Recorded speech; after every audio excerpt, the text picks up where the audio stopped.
Richie, welcome to the podcast. Thank you for having me.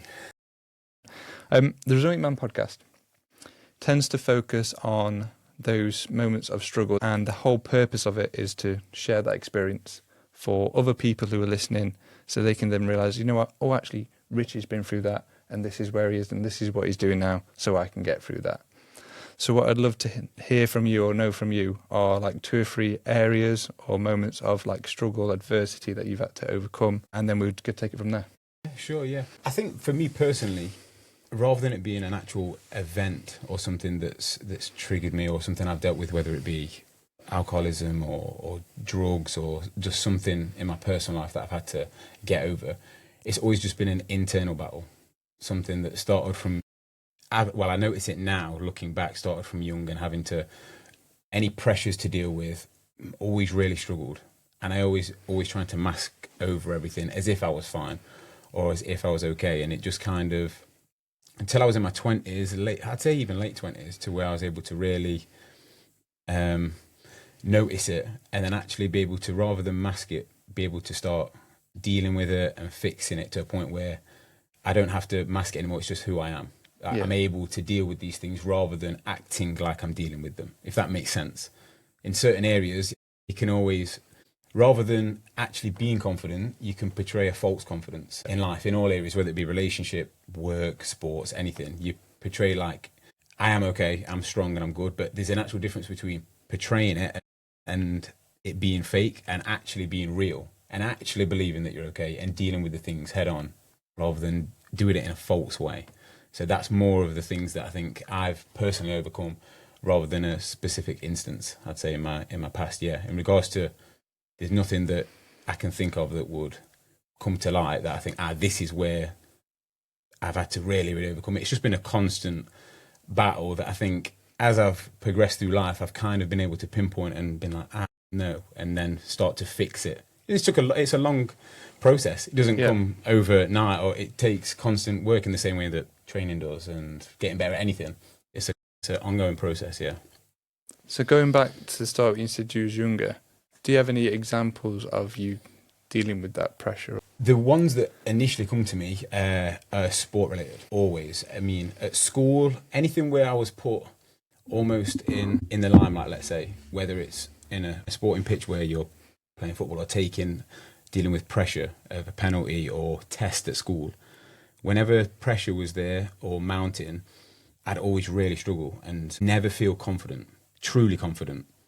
I would try to mask it and think, I could, do well in this, so I can pass this test. But there's a difference between thinking that and actually believing that you'll pass the test and or do well in whatever the scenario is. And I think as I've gotten older, I think it's so important to actually believe it, because if you don't, that's when it would build into anxiety. Whether it masks and goes all together, I couldn't tell you the ins and outs, but I think just in general, not dealing with it, or just, you're not able to deal with stuff sometimes when you're young. I didn't understand it. Like, I don't think anyone, and sometimes you may not now, you could be in your 20s, 30s and 40s and still be dealing with some form of anxiety or pressure scenarios. And I think it's because you haven't really found yourself able to be confident in these scenarios, whether that's having to do stuff like train towards it or reassurance and doing things that's going to help you towards it. But dealing with these anxiety situations, it's a key that you're able to really fight it and battle it and then become stronger and able to then do it with confidence and not just think, I hope I go for this job role and I get it. And when you get it, you're almost surprised. If you're confident, you shouldn't be surprised. You should almost be like, yeah, I thought I was going to get it, or I thought I was going to do well in the test, or whatever it is. But that being from a young age, that masked into anxiety growing up, and it kind of spread into other areas, not just, in these, just in very specific things. It started to spread because just very unconfident. Even though you'd have never thought that. You would think that the way I spoke or performed, or, I was never amazing in school, but still, I was still active, and you'd think, he is a confident lad. Not at all. It was all just masked to portray it, whereas working with it and getting older and dealing with it now, it's different. Now I actually do believe the things that I think rather than faking it. So I'm trying to understand how pressure affected you at school then. So you you felt that pressure, but then you masked it, so then no one would see that you'd be under pressure. Yeah, definitely. Yeah, pressure's it's always going to be there, and it's something that I think all of us are going to have to deal with at some point in some area of your life. But there's a difference between dealing with it correctly and having a positive outlook when dealing with pressure, and confidence is a key part of it, or almost shying away from it, shying away from the pressure and timidly tiptoeing around it and hoping things go well, rather than going a bit more head on and being stern and confident that the thing's going to go right the way you hope, not just crossing your fingers, and that, which I think I did for a long time in all of it, until, like I say, I got a bit older. So I know you said there was no specific event, but was there a turning point where your mindset changed towards pressure and being able to deal with pressure? I think as I got older, especially into my 20s, I've always been very active, and especially with competing, whether it had been football when I was younger to wrestling and MMA and other things. I think as I got older and pressure, I'd be able to perform so well without pressure. So when I'd go to competitions or get to any real event, I'd just not be able to perform the way that I knew I should. That's where I knew that there was something that needed to be addressed, because I knew there's a reason why not, because you should be able to perform the same way. There's no difference. You're doing the same thing here, but just maybe a bit further up the country or down the country against somebody new. So there's no reason why I shouldn't be able to perform the same way.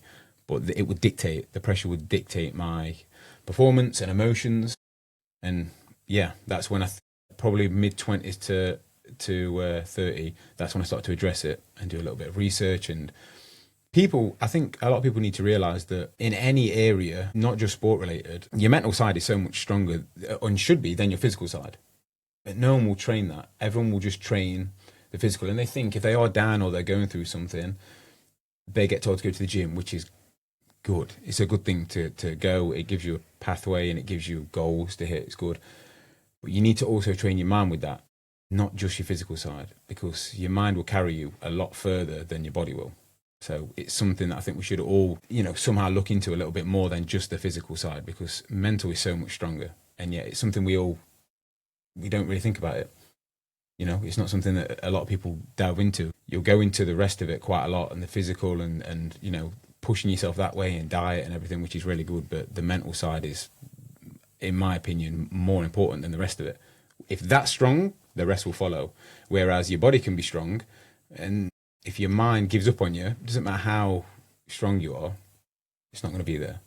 There's two avenues I want to take this down. Firstly, could you give us a bit of context into what you've done, the types of competitions you've done, what you've competed in, just to give it a little bit more? Yeah, so growing up was generally just football, as I think most lads in this country seem to do. You play football as a kid, getting to a certain point, and I got to relatively okay levels, but again, when I went for trials or whatever, pressure would get to me and I'd underperform. And if anything, I didn't even enjoy it at that point. That's something that I really had back and forth. I'd love to play football until it was under pressure, until I had to perform well. And that's when I would rather not play. I'd rather just do the fun bit, where it should still be fun. It's going to be harder when there's pressure. It should still be fun. And then got into wrestling and MMA, getting into my 20s. And then as I got towards my late 20s and early 30s, kind of got into almost endurance events, long distance events, or whether it just be anything, whether it's multiple runs, long distance running. I think endurance events would probably be the best thing, just long standing, very mentally draining as well as physical events, as well as the one I've just completed, which we'll get into, I'm sure, and have a chat about, but 12 marathons in 12 days. So that's the most recent one, but a bit of everything really. And as I got into my 20s to late 20s, the competing side definitely raised, rather than it just feeling like you're having a kick about with your friends, or even if you're playing at the weekend. It got more serious, competing here, competing internationally. So it was getting, which is why I think I addressed it more, because it's more frustrating to not do well when it means, well, a lot to you. Did you get any support in that regard, in the mental side? I didn't really reach out and go to anyone professional, which, in all honesty, going with a sports psychologist, I think is still really beneficial, or even just a psychologist in general, if it depending on whatever it is. I think that outside help is really, really beneficial for you, but not too much. Rather than doing a little bit of reading myself, I did do some research and I read up and I did do my own research, but nothing from anyone else other than talking to friends, coaches, and just, are you dealing with what I'm dealing with? Do you feel the same way I feel when you go into a competition? Yes, no, this, to see if it was almost normal. So yeah, a little bit, but nothing from the outside, which a professional would have definitely been a benefit. And I know from professional athletes in regards to looking and doing research as well, a lot of them do work close with sports psychologists because, it's important to have that mental strength. Well, credit to you in going to someone saying, look, this is how I'm feeling. Do you feel the same? Oh, yeah, definitely, yeah. Yeah, there's nothing wrong with that because you always try and keep it in, like, especially at a younger age, like we spoke about. I would never want to say to my friends, are you nervous for this as well? I'm really nervous. You just want to have a bit of bravado when you don't need to. It's okay to just say to your friends, I'm dealing with this, how are you feeling? And they can also give you advice or help. You're never alone. You think you are, especially as a man growing up. I think it's always kind of driven into you that you have to be strong and by yourself, and it's not a necessity. Especially when you have friends and family, just talk to people. It's fine. Everyone needs help everywhere, so it is what it is. I think people put too much pressure on that. To be honest with you, I do agree with being strong. I think it's important, and being healthy. And having a good mindset, being positive, but it doesn't mean when it doesn't always go that way that you have to keep it to yourself. Yeah. Not at all, no. And something you brushed over there, which is definitely not something you should brush over. You've just run 12 marathons in 12 days. Yes, yeah. That's insane. It's quite a lot, yeah. So I ran from Land's End back to Derby. So guessing off the top of my head, I think it was 338 miles. So it was about 28, 29 miles a day for 12 days, yeah. So it was a lot, yeah. I mean, my only question is how. Do you know what? To be honest, I finished on Sunday, so it's been around 5 days now. So it's sinking in. But my dad was saying to me, like, the next day he messaged me kind of like, have you kind of took in what you've actually done? And I think sometimes because you may see other people doing things that almost dwarf this challenge.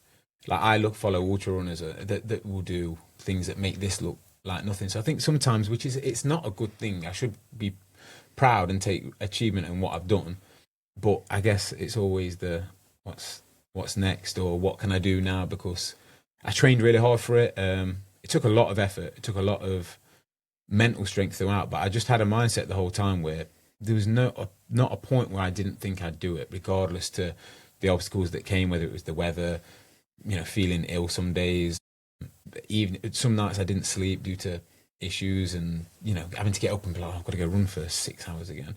But there was not a point where quitting because I just hadn't really. I thought, no, I've got to do it. It's not like a little challenge either. It's you can't just stop if I'm in the middle of Devon. I've kind of got to get home.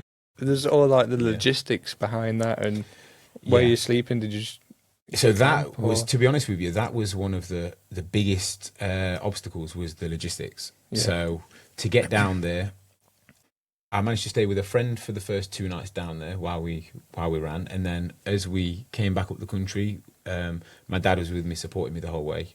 We'd go to different B&Bs. So we booked a few different Airbnbs and we'd run, drive back, and then as we ran again and ran further away, we'd go to the next B&B.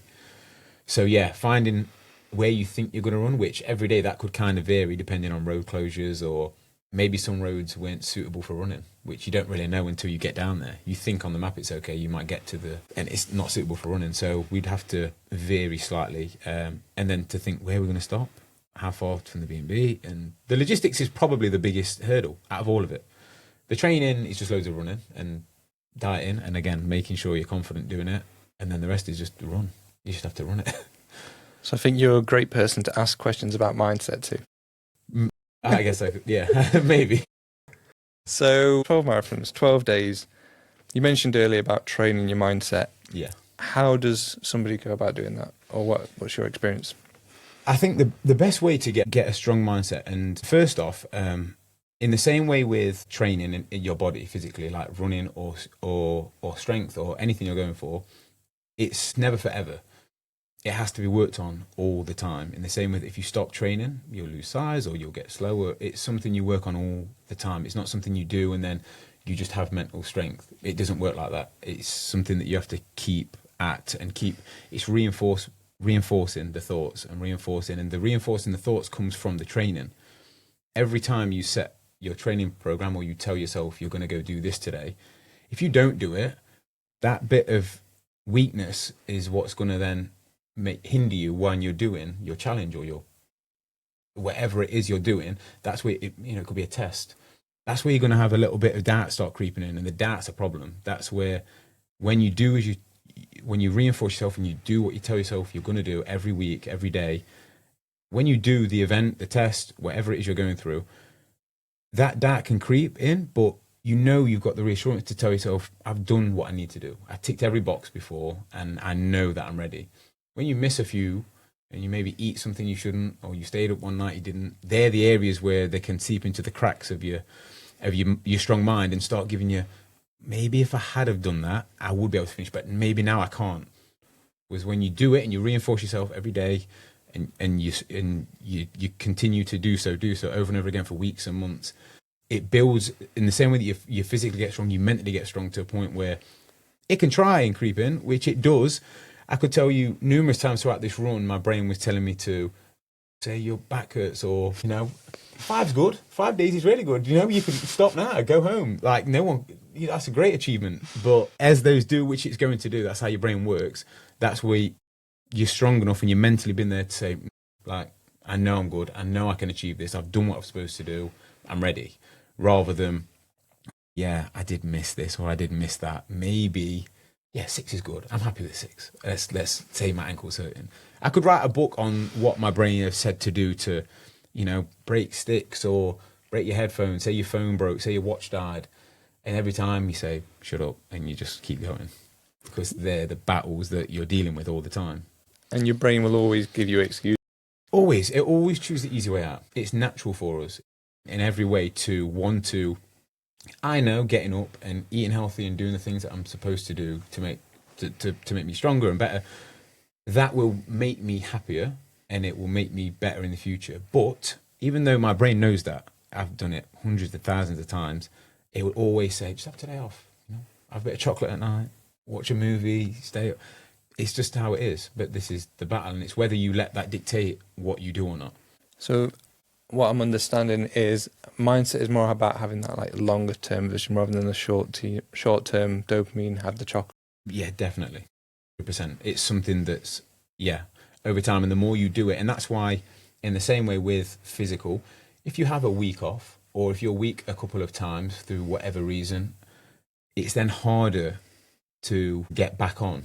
You have to do a bit more work to get back to where you were because you've slipped a little bit in your mind. These are my personal experiences, and through friends and lads I've dealt with, I know that if they train really hard for a certain event, in that event you do have a goal, which is great to have goals as well. That's really important for motivation and dedication and also. But through that, the more you train and the more you dedicate yourself, the easier it is to do those things. And as soon as you finish, you might go out with your friends, have a few drinks, have a couple of days off the gym, bit of pizza. When it comes back around to getting back to where you were, it's hard. Getting up at 6 a.m. is hard again. Doing the runs that you were doing, they seem harder now. And nothing much has really changed. You're not going to get unfitter in a few days. The only thing that's changed is you've let your mind waver, and now it's leaning towards the easy paths, and it's making it harder for you to do those hard things. So that's the area where it's something you have to continue to do. And it's not dictated by motivation, because motivation will come and go. You'll have days where you want to go run, and there'll be days where you really don't want to go run.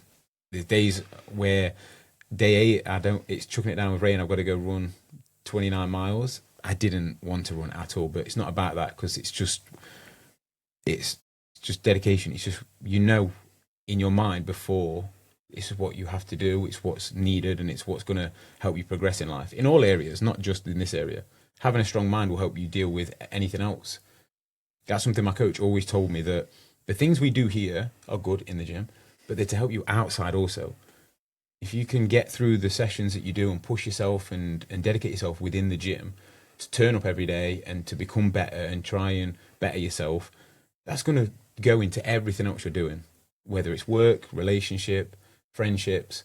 If you're struggling with something, there might have been loads of times I'd go into the gym in a bad mood from work, head's a bit cloudy, and you go, and when you leave, clear-headed or clearer, and you can maybe address things in a better mindset. Choose the good option rather than the argumentative option, which easy to do when you're in a bad frame of mind. But it's all comes through dedication, not so much motivation, because those days I didn't want to go. If you only go when you're motivated, that would be 50-40% of the time maybe. And that's not the reason we're here. We're here to do it for the long haul, to train this and the body, for not just for the training. It's not just for the gym or wrestling or running. It's for everything else that you're dealing with. This helps with other things. Like, you might be worried of going to the dentist. It's an odd thing, but you might be worried about, you don't like the dentist, but being strong in a mindset of training yourself through this will help you do that. It'll help you get through that. It'll help you get through something else that's bothering you, rather than it's not just the training. It goes into all avenues of your life. So would you summarize that as discipline? Yeah, discipline's probably the perfect word. Yeah, you got to be disciplined. So I'm going to try and pull out the secrets. If I'm talking too much, Rob, tell me. This is good. This is good. If I'm talking more, then the podcast has gone wrong. So I'm going to try and pull out the secrets to a strong mindset. Okay. Yes. So we mentioned discipline. I want to get an understanding of, we've mentioned goals. What do you have, like a goal or a vision for yourself which helps you keep pushing yourself forward? That's a good question.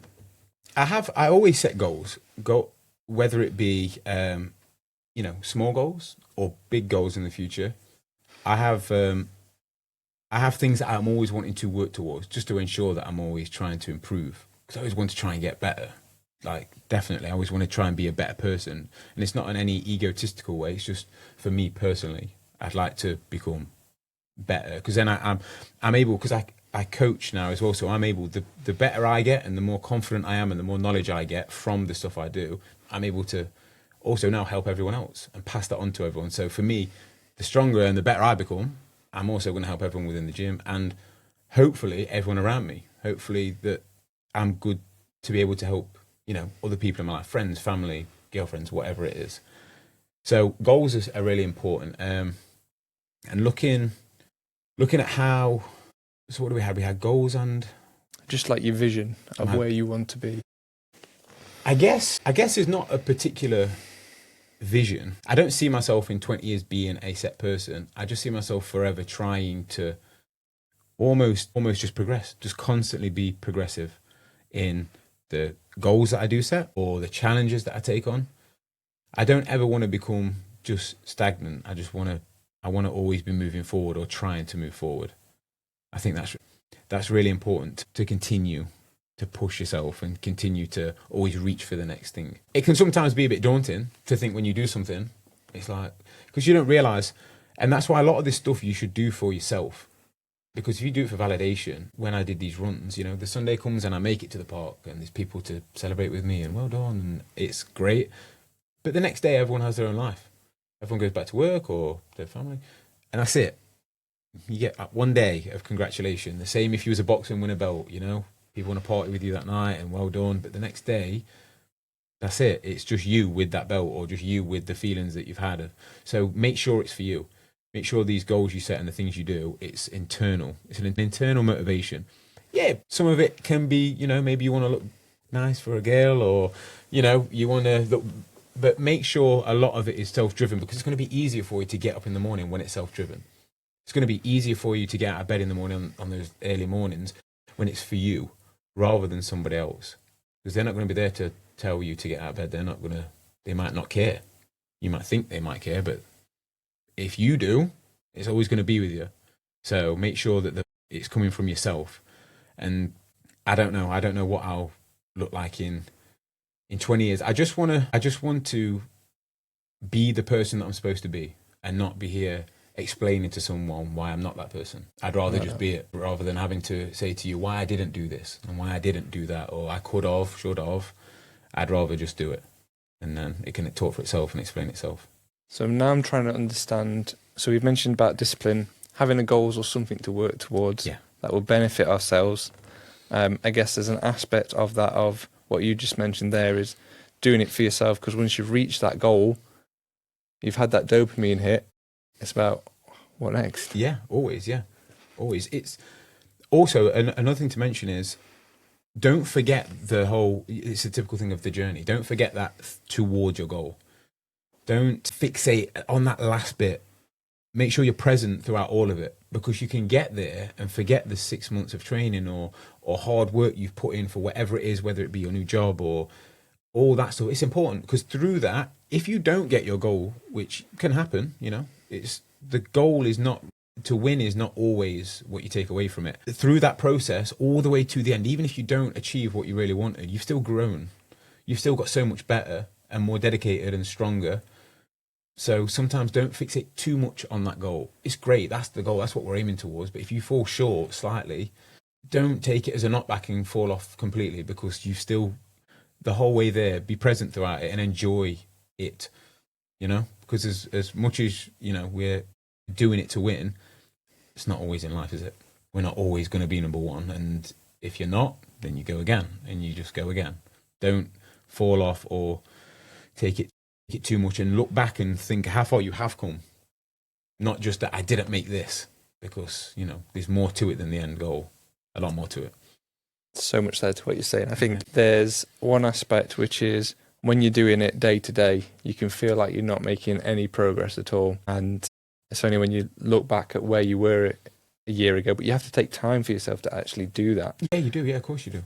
And then the other aspect, called a North Star goal, which is essentially, for me, it's to help men lead happy, healthier lives. So it's something that's not really attainable, but something that gives me direction and gives me a purpose of doing the podcast, coaching, wellbeing workshops. So that's something that helps find me. And then from then I can then have sub goals almost from that. Yeah. And I felt like that's what you was kind of leaning to. So you're not all pinning it on one specific thing. No, definitely not. Because sometimes, depending on how big your goal is, whether it's like lifetime achievable or even 10-year achievable, sometimes they're still really far away. So you have to have steps to get to it. You can't just be one road to this. You've got to have a few things to get you closer to it. So your sub goals are just as important, even though they might not seem big because it's not what you originally want. Whether that is, being the heavyweight champion of the world, you've got to make your way up the ranks to get there. You can't just only be happy when you make that one goal or achieve that one thing, because there's so much more to it than just the end. Everything else in between, from all the training and all the late nights and the relationships you make, friendships you make in the gym, and whatever else there is that all goes into it, that's all really important. And that can blare out sometimes. And like I say, you may win it, great, but where have the last 10 years gone? And you've not took any time to recollect and be grateful of it, because this can all be over really quick as well. As much as the goal is important and to move forward, so being grateful just as much as possible. That's why doing these runs for the charity in the hospital, it's really easy to wake up and get upset about a little thing, like, you've not got what you wanted for breakfast, where there's bigger things that people are dealing with day to day. And sometimes it's good to have that different perspective, to be, I shouldn't really be moaning today.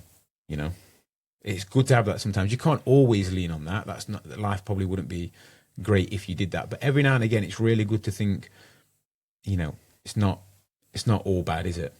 So that's another thing I think that being grateful along the way, that's the point I'm trying to make. Don't just put everything off until you get there.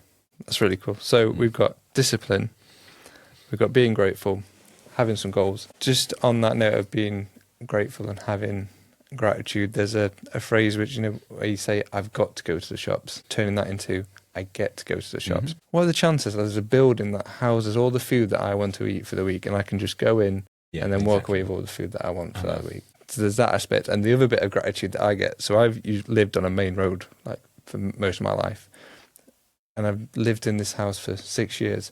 But even so, when I get to bed and it's just silence, I'm just like, oh, this is bliss. I'm so grateful to be in this bed, warm. And even when it's windy and raining and hailing outside, I'm so grateful to be warm and comfortable in bed. So certainly gratitude as well. Oh yeah, definitely. That's a major one. It's so easily done. And until you get that sore throat, you're like, I'd do anything just not to have this sore throat or this cold. But then within 2 days of feeling healthy again, you forget.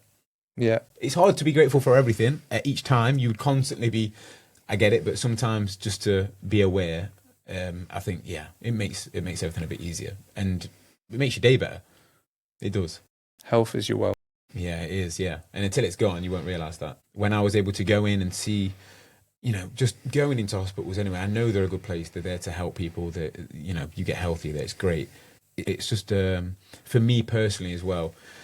It's not a nice experience to go around a hospital, but you know that obviously the reasons they're there are great. So to help the people within the hospital, that's even better. Not even just the patients. It's not even about the patients because the families suffer.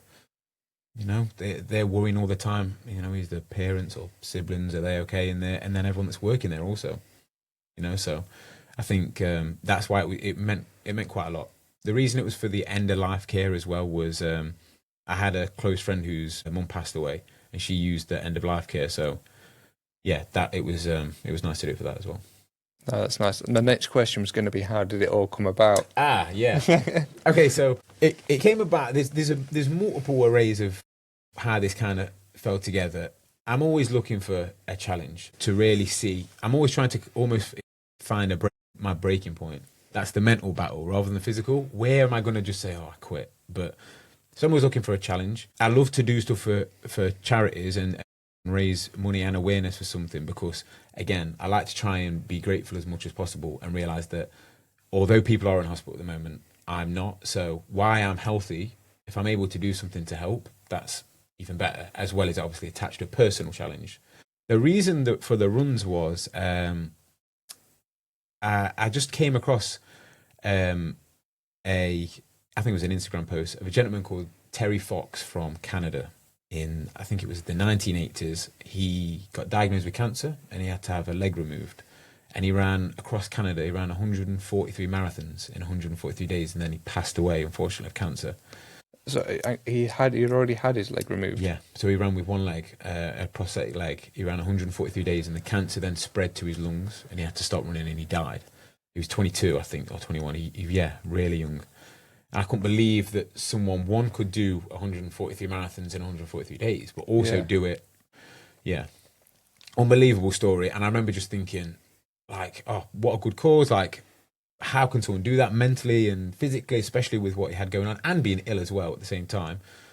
So I then started messing around with maybe top to bottom of England, and I came with Land's End to Derby and the 12 days, and that's how that kind of fell in. And another driving factor, which, like we spoke about, it's good to do for yourself, but outside sources can also help. I remember mentioning it to my dad, saying, this is what I'm thinking about, this is the good challenge. And he said to me, I don't think you can do that.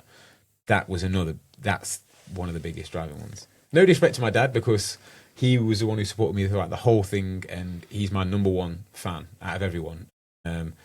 Does really mean a lot to me that he is that person. But it's good that he said that, and it lit a fire. So that all coming together is what led to the challenge. Yeah. Deep down, do you think he knew that would motivate you more?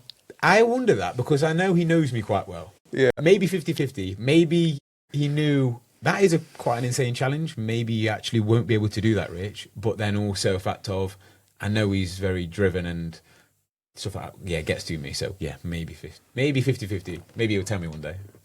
I'm curious, is your dad a similar mindset? Is he constantly doing challenges?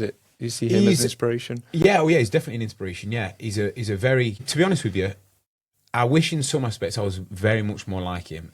He's very mentally strong in certain areas of his life. In the fact of, in ways that I'm not, specifics is going to be hard to determine, but he's very, very, very mentally strong in certain areas. And yeah, he's always been very athletic. He's obviously getting on a little bit now, bless him, as he's getting older, but he's still active, always push himself. A great competitor as well. He's always wanting to win. So he's definitely a driving force. I guess that's where I get it from. I must get it from him. I don't know where else I would. But yeah, he's definitely someone I look up to. And he's done things in the past that, for when he did them at the age that he did, they were really impressive. When I do these things, I can also kind of feel that he wishes he was my age, being able to do them with me.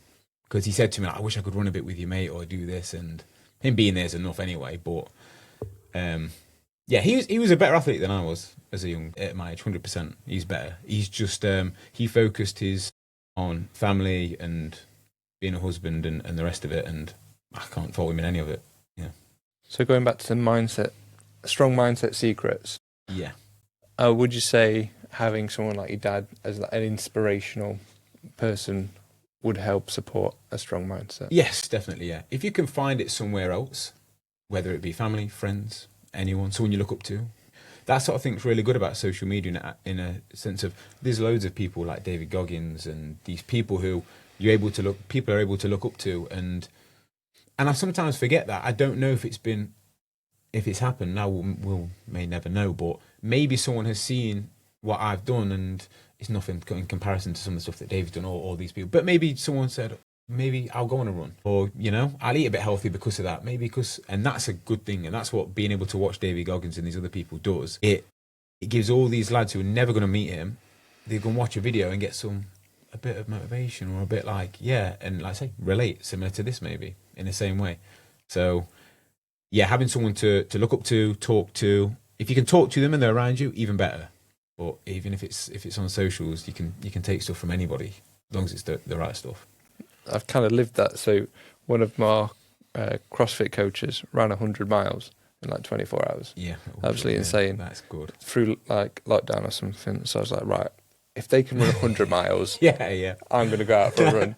So I just went out, and I did push myself, and it's going to sound insignificant compared to what you've just done, but I ran 30 miles, so I ran a half marathon, and I'd not run that distance for a good amount of time. So yeah, I've kind of lived that, being inspired. Yeah, and it's each person's challenge is relative to them. Yeah, it's not about who can run the most in the world, and if you're not first, everything else is insignificant.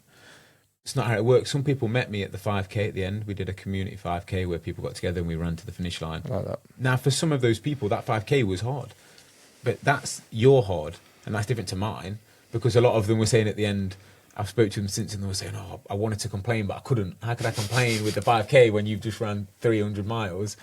But it's not the same. It's not the same. That hard is maybe the same as running 20 miles to me, or whatever it is. So if it's a challenge for you, it's a challenge for you, and you've all got to start somewhere. Everyone starts somewhere. Do you know what I mean? Nobody gets up and just goes and does this. It's over time. I can remember I went out, when I was younger, went out running, ran around the block at mum's house. I'm tired. Everyone starts somewhere.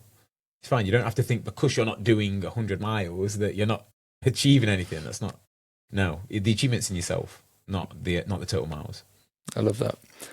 So what I'd like to know is, because you've come across as a really strong-willed, really strong mindset, what happens on those days where you do feel a bit sorry for yourself, or you have those down days, or how do you deal with that? I just go about my day as it's this.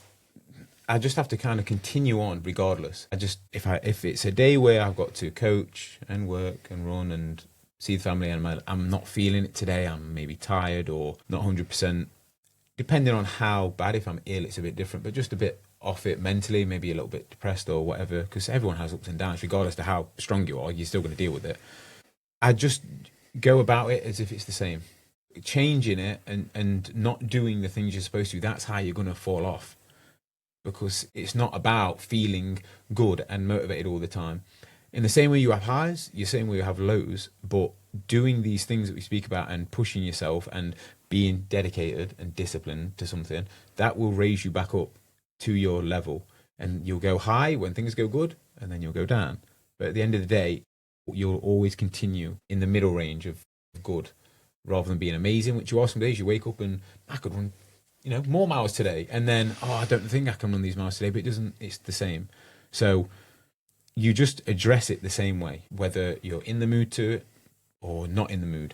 If you didn't feel like revising one day, it's no good, is it? You still have to do it. So just continue, and just, again, this is where your mental strength is going to come in, to be able to tell yourself on those days that, yeah, we're not feeling it today, but we'll feel better tomorrow. And okay, tomorrow comes, okay, we'll feel better the next day, but you continue to do what you need to do in the meantime to get there.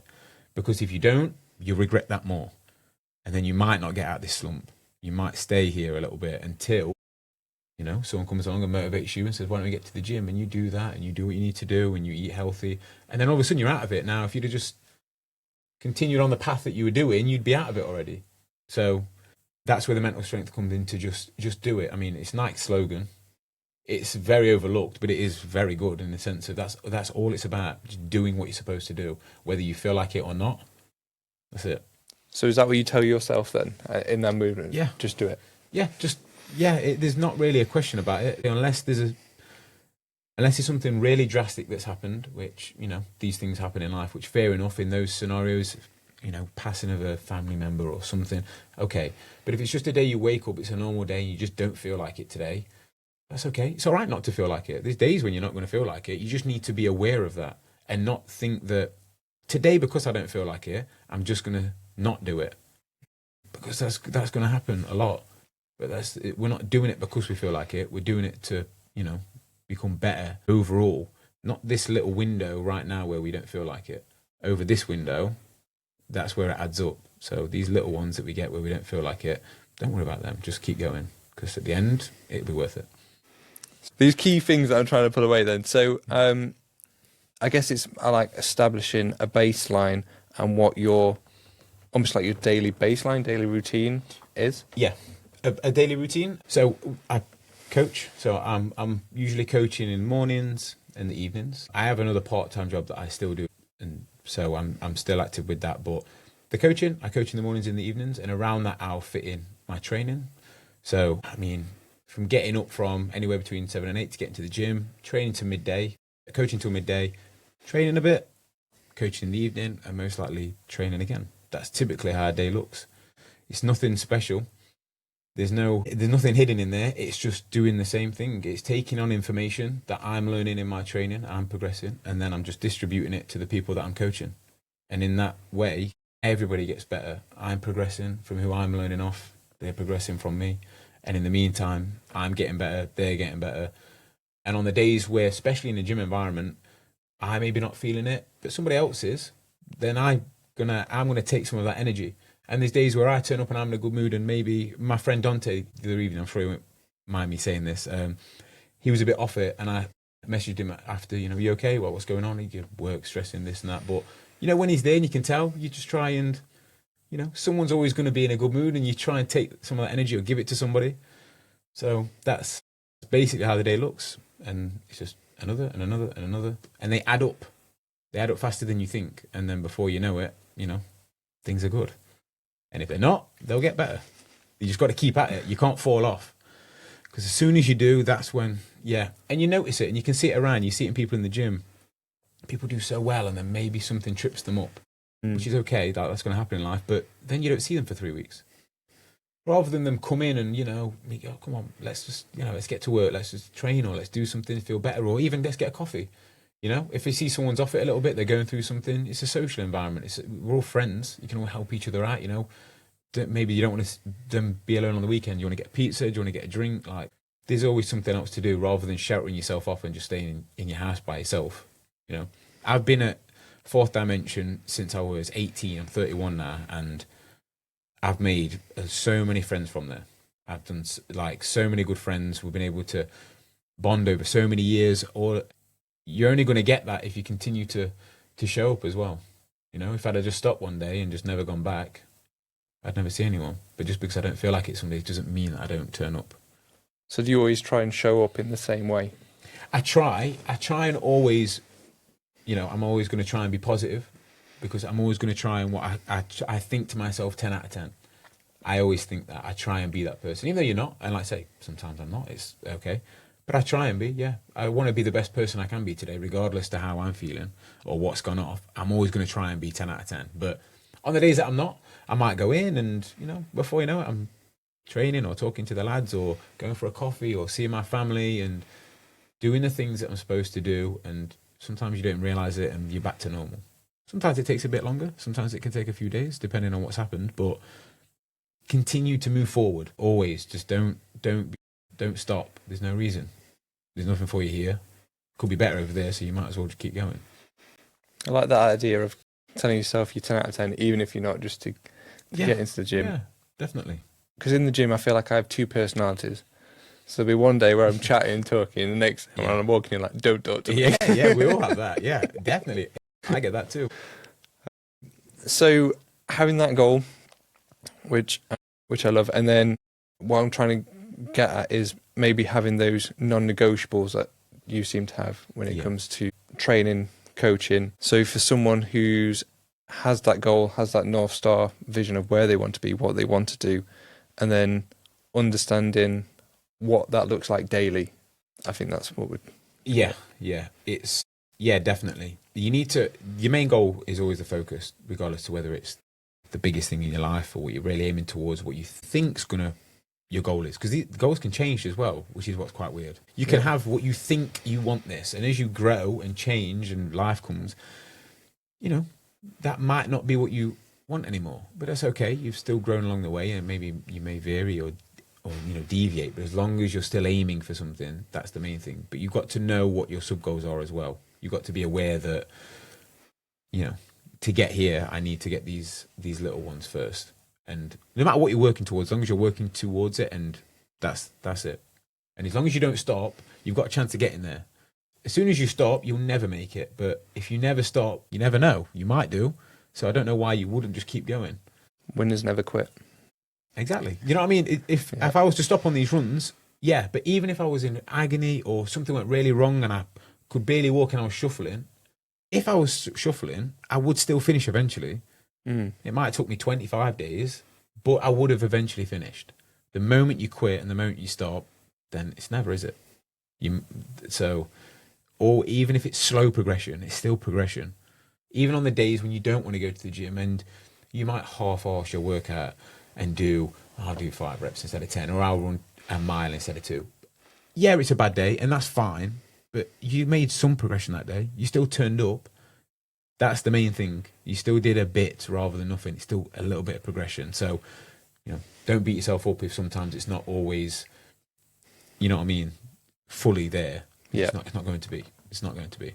The fact that you showed up is enough. If you show up, nearly.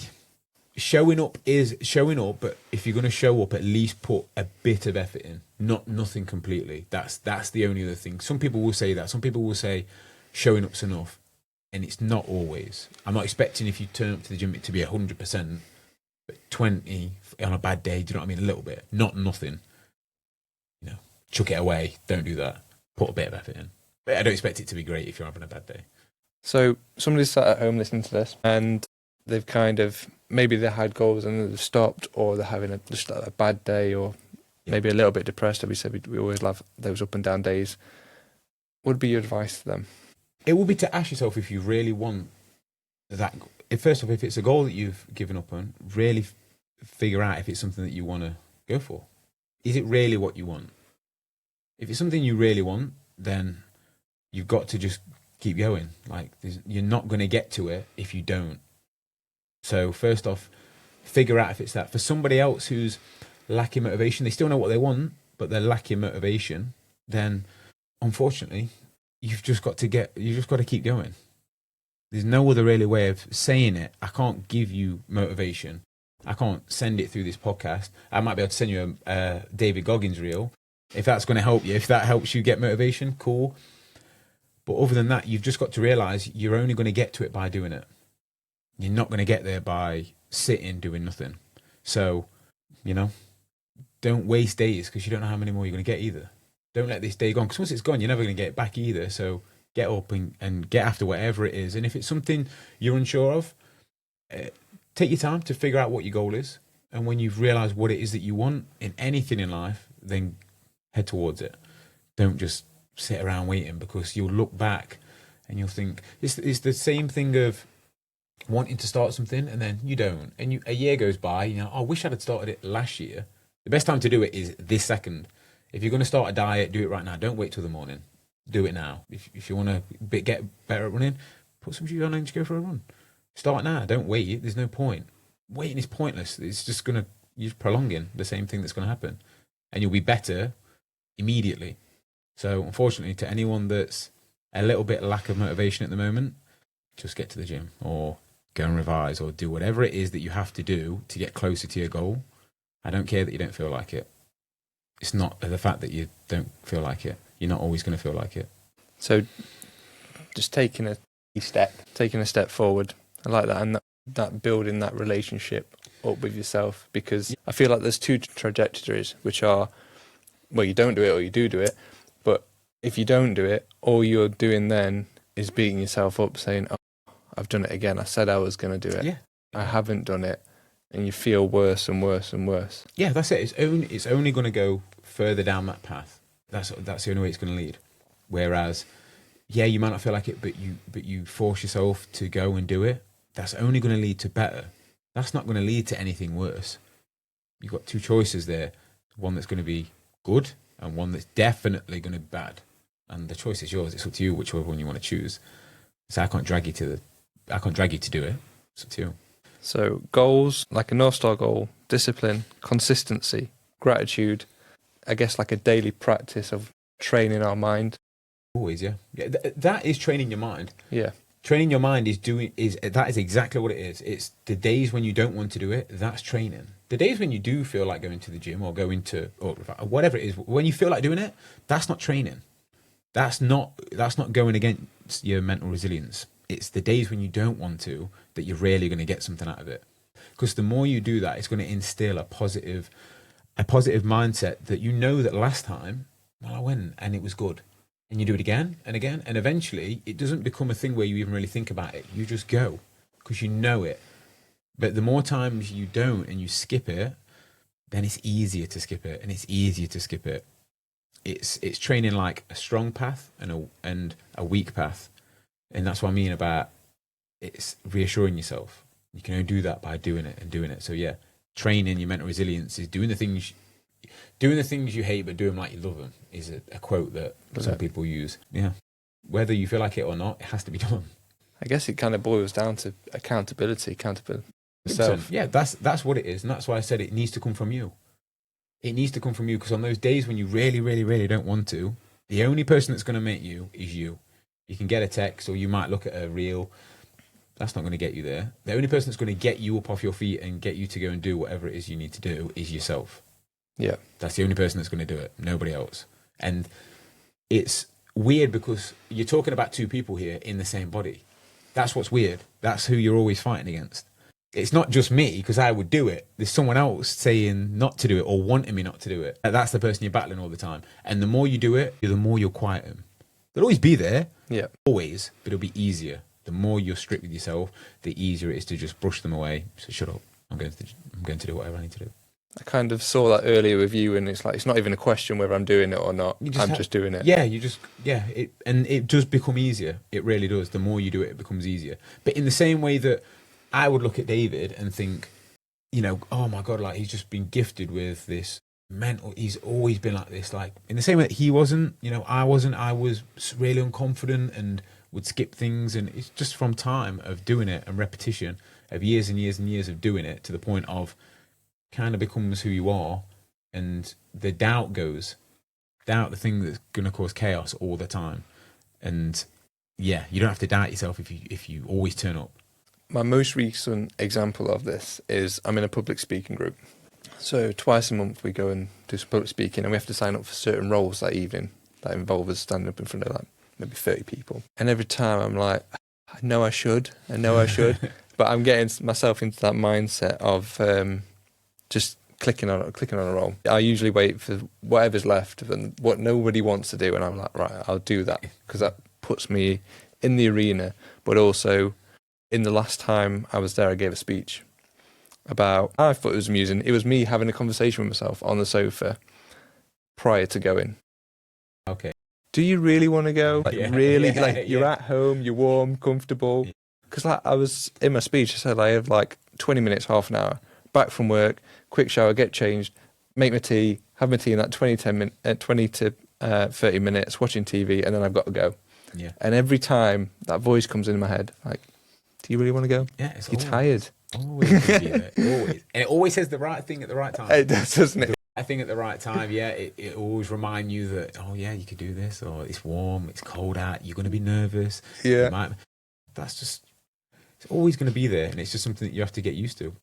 Knows what you want it to say. It does, yeah. And it says it every day, yeah. There's an expression that I heard once where it said, in the morning, because that's where most people struggle, first thing in the morning, because you go to sleep with so much motivation. Yeah. I get up, I set my alarm, and you set your alarm 5 in the morning, it goes off, and you turn it off, and you go back to sleep.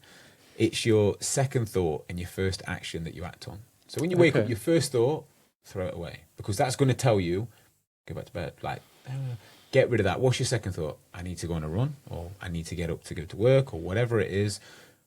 And what's your first action? Get out of bed. So that's something that I try. And again, me saying all this and doing the things that I do doesn't mean that there's days where I do hit that snooze button, because there is, you know. And the same with David. You may think he never messes up. There will be, yeah. We're all human at the end of the day. No one's perfect. And there's days where, yeah, I might still miss a session or it gets the better of me. But over the long run, if over the year, you know, it happens 50 times, when you keep doing this, it then happens 20 times and 10 times and then 5 times. It's the long goal that you're always, not that, it's not just about today. That's the thing. So, yeah, even if it does get you every now and again, you'll know the next day. Because as soon as you wake up and you've missed or missed whatever it is, you know you regret it, usually immediately. Why didn't I just go? I could have just gone and just done whatever it is I needed to do. But it beat you today. So you then know for next time, right, okay, it's not going to do it again. And then hopefully if you stick with what you're supposed to stick to, next time it tells you to veer off from whatever you're supposed to, you're like, no, not this time. And you stay with it. But they become less. The amount of times this happens is less and less and less. But it's always going to be there. You just have to be aware of it and tell it to shut up and then just get on with what you're supposed to do. That's all you can do. One of my previous guests had this phrase called win the week, which I love, which is like doing it on the majority of the week, like 4 out of the 3 days. Yeah, that's good. Yeah. That is, yeah, it's a good one, because if you set it too far, it seems unattainable or it might be overwhelming to you. So, yeah, little goals. Sometimes if that works for people, great. If you win the week, yeah, definitely, that's good. Well, we're sort of rounding out the podcast now, but I've loved every minute of this. Is there, before we get on to the last question, is there anything else that you want to share or any bits of others for the listeners? I'm pretty sure from what we've gone over, if anyone is struggling mentally with any areas, trying to find, if you want to put it as trying to find motivation, which, you know, that's a good thing. Finding motivation is good because it will get you going. But outside of that, I would just say to people, just try and find something that you're passionate about, find something that you want to aim towards, whatever it is, and just discipline yourself going towards it. That's it. Have fun along the way as well. Yeah. Because discipline might not seem fun, and it isn't some days. You know, those early morning runs or whatever it is that you relate to, I always go back to that because that's something that I relate to. But if you're working 2 jobs because you need to save money for something, that's what you're... If that means getting up early in the morning or staying late at night to go to a job and you don't feel like it, try and find some happiness in the meantime, yeah? You've got to do what you need to do, so you've got to stay dedicated, but, you know, try and find something, try and find little bits throughout the day and just be grateful that, you know, you're getting to do that. I love that, like a sprinkle of happiness. Try and find it. It's hard on days, I know it is. I'm not saying, there will be people out there who probably listen to this right now who are going to their 12-hour night shift and they're going to struggle to find it. But somewhere in the night, you know, maybe tell someone a joke, whatever works for you to get. I've been on those 12-hour night shifts. Yeah, they're hard. Yeah, that's for sure. So, yeah, I just say to people, just stay disciplined. Stay disciplined, regardless to what you feel like, what you want to do, don't want to do. Stay disciplined, because in the long run, you'll thank yourself. You'll be happy that you did. And when if it gets to the end and you win, you'll be upset with yourself. I can guarantee that, so make sure you stay disciplined and you're also going to have a better chance at hitting whatever goal you're going for. So you might have already answered this, but in tradition we have a closing question. Okay. And the closing question is this: what does mental resilience mean to you? What does mental resilience mean to me? I want to make sure I really think about it and don't just chuck something out that's meaningless. To me, personally, mental resilience gave me actual confidence. It means believing in yourself is probably the best way I could describe it. That's what it means to me. To really believe in yourself, not just think that you might do it, but you actually believe you do it. And it's something that I still battle with, and I'm still always battling with it, you know, but that's what it means to me. It means to believe in yourself with no doubt, no matter what you're doing. Because why not? Why not believe in yourself? You're going to do it anyway. You're going to go for whatever it is anyway, and you're either going to get it or not. So you might as well really believe that you're going to. It's going to give you your best chance. I love that. And from what we've discussed previously, it's about looking at, well, I've done all this prep, I've done all this training, and each bit of that is I don't know if you've read David Goggins, but it's going in, putting your hand in the cookie jar. Exactly, yeah. And using that as more motivation to move you forward. Yeah. Awesome. Richie, it's been a pleasure to have you on. Yeah.